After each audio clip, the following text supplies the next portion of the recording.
আসসালামু আলাইকুম প্রিয় বন্ধুরা।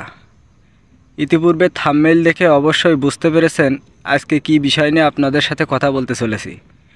তো ভিডিওটি আপনাদের জন্য অনেক হেল্পফুল হতে যাচ্ছে। স্কিপ না করে সম্পূর্ণ ভিডিওটি দেখুন, আপনার উপকার হবে। আর যদি সম্ভব হয় তাহলে আপনার টাইমলাইনে শেয়ার করে রাখবেন, যেন আপনার আশপাশের মানুষগুলোও আপনার ভিডিও দেখে উপকৃত হতে পারে। তো আমার সাথে ঘটে যাওয়া একদিন আগের ঘটনা বলছি। কোনো এক নাম্বার থেকে আমার কাছে একটা কল আসলো। আমি সালাম দিলাম।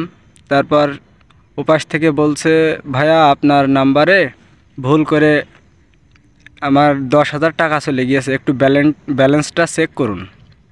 আমি একটু পরে আবার কল দিচ্ছি। তো আমি ভালো মনেই কলটা কেটে দিলাম। তারপর ব্যালেন্স চেক করলাম, দেখলাম কোনো টাকা নাই। তো কিছুক্ষণ পর সে নাম্বার থেকে আবার কল আসলো, বলছে ভাইয়া টাকা কি গেছে? তাই আমি বললাম না তো ভাইয়া। তো তারপরে সে বলছে যে ভাইয়া আপনার নাম্বারে টাকা যায়নি, যে নাম্বারে টাকাটা গিয়েছে সেই নাম্বারটা অফিসে না দিয়ে আমি ভুল করে আপনার নাম্বারটা অফিসে দিয়ে দিয়েছি। তো এখন আপনি আর আপনার নগদ অ্যাকাউন্ট থেকে আর কোনো লেনদেন করতে পারবেন না। তো আমি বললাম তাহলে এখন আমার করণীয়? তো বলছে যে আমি কলটা কাটার পরে নগদ অফিস থেকে আপনার কাছে কল করবে।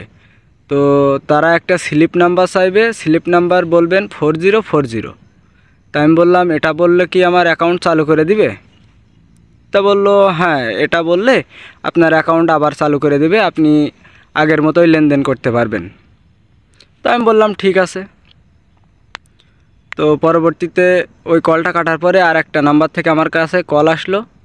তারপরে আমাকে জিজ্ঞাসা করলো যে আপনার কি দোকানদারের সাথে কথা হয়েছে, অর্থাৎ যে এজেন্ট থেকে আমার নাম্বারে টাকা ঢুকেছে সেই দোকানদারের কথা বলছে।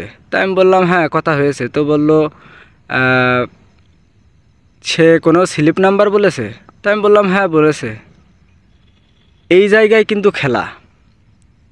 সব সময় এই কথাটা মাথায় রাখবেন, ওই স্লিপ নাম্বার যেটা দোকানদার আমাকে বলেছে ওই নাম্বারটা যদি আমি ওকে বলি তাহলে কিন্তু আমার অ্যাকাউন্টের টাকাগুলো সম্পূর্ণ তাদের কাছে চলে যাবে, আমার কাছে আর কিছুই থাকবে না।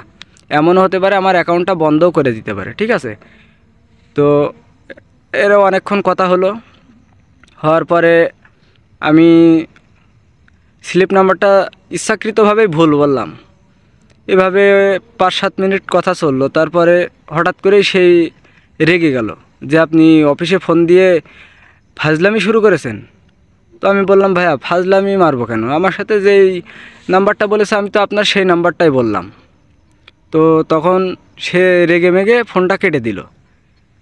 দেখুন কী রকম একটা প্রতারক চক্র আমাদের সাথে প্রতিনিয়ত খেলছে। তো এদের কবলে যে পড়বে তার অ্যাকাউন্টে সম্পূর্ণ টাকা কিন্তু সে হারাবে। ঠিক আছে। তো আমার এই ভিডিওটা করার মেন উদ্দেশ্য হলো আপনাদেরকে সতর্ক করা। এরকম অনেক প্রতারক আছে আমাদের আশপাশে যারা আমাদের বিকাশ, নগদ, রকেটের টাকাগুলো হাতিয়ে নেওয়ার জন্য ওত পেতে বসে আছে। তো এখনই আপনারা সতর্ক হয়ে যান আর এই ভিডিওটা সবার মাঝে শেয়ার করে দিন, তাহলে আপনি সহ আপনার আশপাশের মানুষগুলো অনেক উপকৃত হবে। ধন্যবাদ সবাইকে।